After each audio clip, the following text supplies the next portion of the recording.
প্রিয় দর্শক, আগামী ৪ তারিখ থেকে এনুমারেশন ফর্মগুলি শুরু হবে এবং ডিসেম্বরের ৪ তারিখে এনুমারেশন জমা নেওয়া শেষ হবে। তারপর ডিসেম্বরের ৯ তারিখে প্রকাশিত হবে ড্রাফট রোল। যে সমস্ত ব্যক্তি ফর্ম ফিল আপ করবেন, তাদের প্রত্যেকের নাম কিন্তু এই ড্রাফট রোলে থাকবে। এখানে একটি কথা বলা প্রয়োজন যে এনুমারেশন ফর্মের সঙ্গে কিন্তু আপনাদের কোনো ডকুমেন্টস সাবমিট করতে হবে না। ডকুমেন্টস সাবমিট করতে হবে তখন যদি আপনার ড্রাফট রোলে নাম না আসে এবং আপনার যদি কোনো লিঙ্ক খুঁজে না পাওয়া যায়, আপনার নামে যদি নোটিশ জারি হয়, তখন কিন্তু হিয়ারিং এবং ভেরিফিকেশনে আপনার ডকুমেন্টস সাবমিট করতে হবে।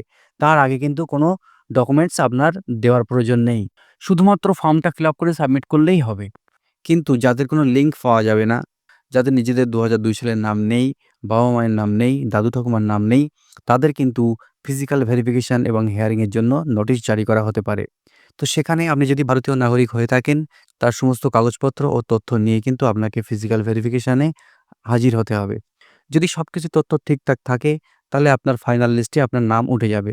কিন্তু যদি আপনার তথ্যের মধ্যে কোনো গরমিল দেখা যায়, তাহলে কিন্তু ফাইনাল লিস্ট থেকে আপনার নাম বাদ যেতে পারে। তো সেক্ষেত্রে আপনি আরও দুবার সুযোগ পাবেন আপনার নামটি ভোটার লিস্টে তোলার জন্য। ১ম এ আপনাকে ডিএম এর কাছে আপিল করতে হবে। যদি সেখানে আপনি সঠিকভাবে আপনার তথ্য উপস্থাপন করতে পারেন, তাহলে আপনার নামটি ভোটার লিস্টে ফিরে আসবে। আর যদি না হয়, তাহলে আপনার নামটি কিন্তু আবার রিজেক্ট হবে।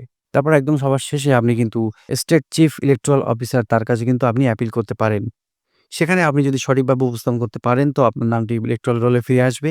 আর যদি আপনি উপস্থাপন না করতে পারেন, তাহলে কিন্তু আপনার ফাইনালি নাম বাদ পড়ে যাবে। স্টেট চিফ ইলেকটোরাল অফিসারের কাছ থেকে যখন অ্যাপিলটি রিজেক্ট হবে, তার পরবর্তী স্টেপে কী হবে সেটা কিন্তু এখনো কোনো নোটিশ আসেনি। যে ফাইনাল রোল প্রকাশিত হবে, সেই রোলে যাদের নাম থাকবে না, তাদের কিন্তু এই সমস্ত সমস্যার সম্মুখীন হতে পারে।